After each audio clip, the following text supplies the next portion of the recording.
d'être là encore nombreux pour cette conférence. Je veux bien sûr saluer nos amis de l'ARSEC qui sont la cheville ouvrière et les organisateurs de ce cycle conférencier. Notre association s'occupe donc d'archéologie terrestre dans un premier temps, puisque nous sommes fédérés à la FAGEC, la Fédération des associations et groupements pour les études corses, depuis fort longtemps, depuis presque 40 ans maintenant, puisque notre association aura 40 ans l'année prochaine. Nous occupons des bâtiments qui sont abandonnés, d'art roman, des églises, des chapelles, art roman. Nous avons fait en particulier la restauration de la tour de Fabouté. Donc, ça remonte fort loin, maintenant ça fait une trentaine d'années.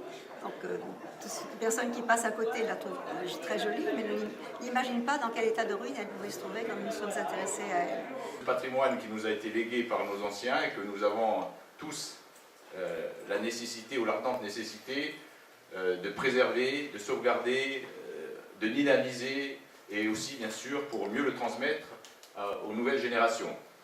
Nous organisons chaque fois, au mois d'avril et au mois d'octobre, deux conférences sur des sujets qui concernent l'archéologie, l'histoire. Cette fois-ci, il s'agit de toponymie.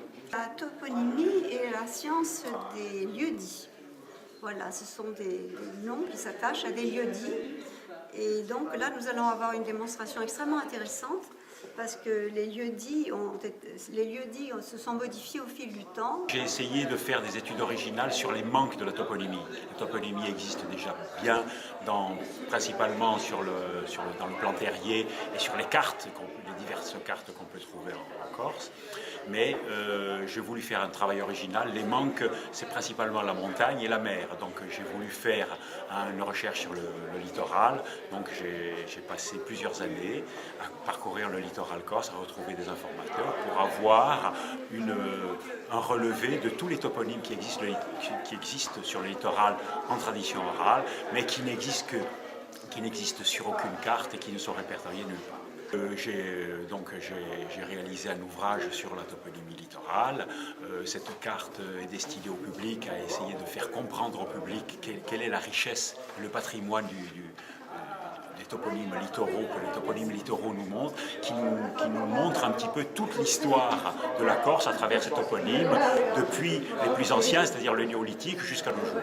Le but de recherche, que ce soit des recherches scientifiques dans les sciences dures ou comme celles que je peux mener dans les sciences humaines, l'histoire, l'archéologie, évidemment c'est le plaisir de la recherche pour nous, le plaisir de découvrir le passé. Et là déjà, le passé, si on le fait partager vers le public, il y a déjà un premier retour. Mais c'est aussi une manière de gérer le passé pour pouvoir s'en servir à l'avenir. Dans le cadre des zones humides, notamment les temps de Bégoul, qui est une réserve naturelle, on établit un plan quinquennal. Tous les 5 ans, il y a un plan de gestion où on doit conserver, on doit étudier, mais on doit aussi sensibiliser. Et dans ce domaine-là, tout ce qui touche au patrimoine, autre que le patrimoine environnemental, les savoir-faire, les connaissances archéologiques, vont être utilisés pour essayer de faire un développement durable de ces zones. C'est-à-dire les utiliser, mais en même temps pour les transmettre dans les meilleures conditions aux générations futures pour qu'elles aussi, à leur tour, puissent les utiliser. Il faut dire qu'en l'état actuel de la recherche, on n'a pas encore le point d'origine. Grâce aux archéologues, le curseur remonte toujours dans le temps. Actuellement, disons qu'il est stoppé aux alentours de 10 à 11 000 ans. Donc 10 à 11 000 ans de présence humaine attestée sur l'île. Mais il se pourrait très bien, demain matin, grâce à une nouvelle découverte, on puisse faire remonter le curseur beaucoup plus haut. Ça, c'est une première chose. Et la deuxième chose, c'est que pendant ce laps de temps de 10 000 ans, on va dire, pour faire simple, les choses continuent d'évoluer. La géologie n'est pas stoppée, les rivages continuent d'évoluer, les niveaux marins montent ou descendent, les accumulations de sédiments continuent, les étangs se comblent, les embouchures se reprofilent.